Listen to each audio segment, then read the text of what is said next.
Hi, my name is Kate, this is my channel, and this is my Friday reads for the 16th of June 2017.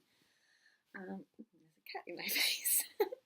So, the first book I will be reading this weekend is I'm going to be finishing We Who Are About To by Joanna Russ. This book is quite a short little novella that I've only got about 25 pages left of. Very full-on classic science fiction. Joanna Russ is was a very angry feminist.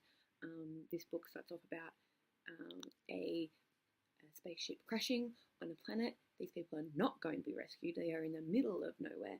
No one knows where they are. No one is going to be able to find them. And they decide that they need to save humanity by reproducing and creating society. The point of view character is not okay with that. She does not want to reproduce. She doesn't see any point in continuing on when no one is going to find them. So she takes action. And then where I'm up to, it kind of goes off the rails and it's not as good, it's not as interesting, but I've only got 25 pages left, so I'm going to finish it. And then I'll let you know how I think. The second book that I'm going to be reading, I have started it as well, but I'll be making my way through. I think I want to try and read about 100 pages, is Gossip from the Forest by Sara Maitland. This is a non-fiction book, sort of exploring the forests of Britain and how they relate to fairy tales. There's lots of nature writing, there's lots of stuff about history of Britain and the culture of Britain and the UK in general. Still not clear on the differences there. And those things. I like parts of it. I find the nature writing goes on and on a little bit, especially because I can't actually imagine what a beech tree looks like. I could Google it, but I don't know what a beech tree is. So when she's describing how they're all so ethereal, I got a bit lost. But she sort of focuses each chapter on a particular forest, and then she ends the chapter with a retelling of a story of a fairy tale that she thinks is appropriate to that forest and to the things that she was talking about. Lots of conservation and lots of environmental issues are also big themes so far. I am beginning of chapter 4, about 90 pages in, but I want to read about another 100 pages this weekend. Gossip in the Forest by Sara Maitland. Next is See What I Have Done by Sara Schmidt. I don't want to read this book.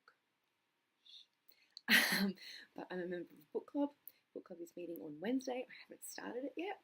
I really like this book club, so I do want to be able to contribute. And it doesn't look like it's going to be that hard of a book to read. My flatmate is also part of my book club. She's read it. She wasn't super keen either. So not keen. But it's about Lizzie Borden and whether or not she did it. I actually had to ask who Lizzie Borden was. I've heard her name before, but I didn't know anything beyond her name. Turns out she was a axe murderess. Potentially, she was convicted of being an axe murderess in the 1892. So I don't particularly care, but I want to be able to talk about it. I want to go to my book club having read the book because I like being that person in book club. The last book that I'm going to be reading this weekend, again, I'll probably read about 100 pages, haven't started it yet, is The Best Science Fiction and Fantasy of the Year, Volume 11, edited by Jonathan Strahan. I have several of these best ofs. I think I've got from about volume 5 or 6. I always really enjoy them. I sometimes don't. My cat just scared me. I don't like everything, but it's the only best of that I read, and I like to have a sort of overview. I am trying to read more short fiction, but this is one of the ways that I do it. It might be a bit cheap, but it's got some really good names in it that I respect as both short story writers and as novelists, and a couple of people that I don't really know about. So hopefully I'll be reading about 100 pages, so maybe 4 or 5 stories, depending on their lengths. So that's what I'm going to be reading this weekend, and let me know what you're going to be reading this weekend, and let me know what you thought of my very first BookTube video. I'm Kate, thanks for watching.